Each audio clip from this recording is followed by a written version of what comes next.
Hi mga kamami dears, nandito na naman po tayo sa ating inabangang tilisi at syempre dahil sa tulong na din ng nanay ni Emma kung kahit hindi ito na huli ni Olive na sabay silang dumating dun sa bahay na kung saan kasama niya si Mookie na galing sila dun sa arcade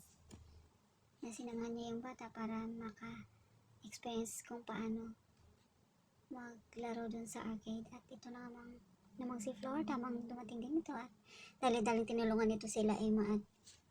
Mookie na makaakyat dun sa kwarto ni Mookie. Samantala nang dumating naman si Olive dun sa bahay, sabay in-inject niya itong si Mookie at hindi na naman ni Mookie magalaw yung kanyang mga paa. At syempre sa pagkakalam nila Flor na aalis itong si Olive para magpa-check up dun sa hospital kung saan tinabrihan niya itong si Emma na pwede si Emma pumunta dun sa bahay dahil wala daw dun si Olive kung kahit ayun pumunta nga ito dun at pumunta sa room ni Mookie kung saan nag-usap silang dalawa at sobrang saya nila habang nagpintuhan at may papanoorin silang next episode ng box na sinusubaybayan nila at tamang mag-uumpisa na sana naabutan sila ni Olive sa ganong sitwasyon na nakaupo itong si Emma doon sa bed ni Mookie kung kaya't galit na galit itong si Olive at pinagmumura itong si Emma at sinabi nito na sobra na daw yung ginagawa ni Emma kaya paalisin niya na daw ito doon sa bahay niya dahil sobrang sinungaling daw ito at mukhang pera kagaya ng kanyang nanay kasi may nakita itong si Olive na pouch doon sa room ni Mookie at napagdudahan niyang si Emma ang may-ari nun pero sinabi ni Emma na hindi na sa kanya yun kasi narubo daw yun ni Flor kung kaya nakalusot naman na sila pero papaalisin na siya ni Olive doon sa bahay dahil naabutan siya nito doon sa kwarto na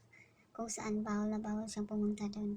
At syempre, nagmamakaawa naman itong si Flor na huwag paalisin itong si Emma pero wala itong magagawa dahil galit na galit itong si Olive.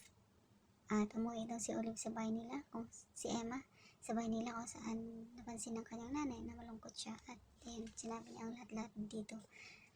At habang umiiyak ito at nakikinig din ang kanyang husband at sinabihan siya na huwag nang masyadong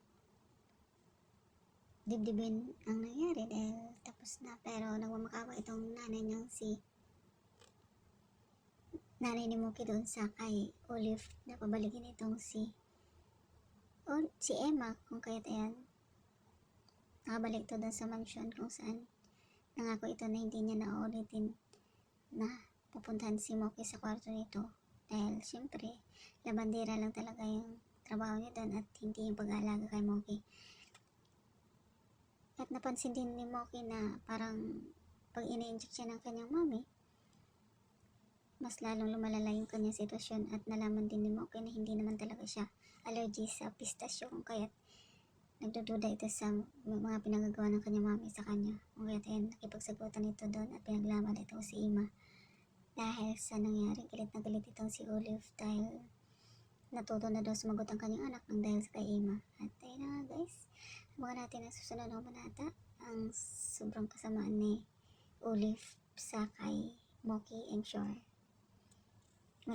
malalaman din nilang totoo na hindi niya talaga tunay na nanay itong si Olive dahil kung talagang ina niya ito hindi siya gawa ng kapahamakan niya. Thank you so much for watching guys. Please don't forget to like, subscribe, and press the bell button for you to notify on my next video. Thank you and bye!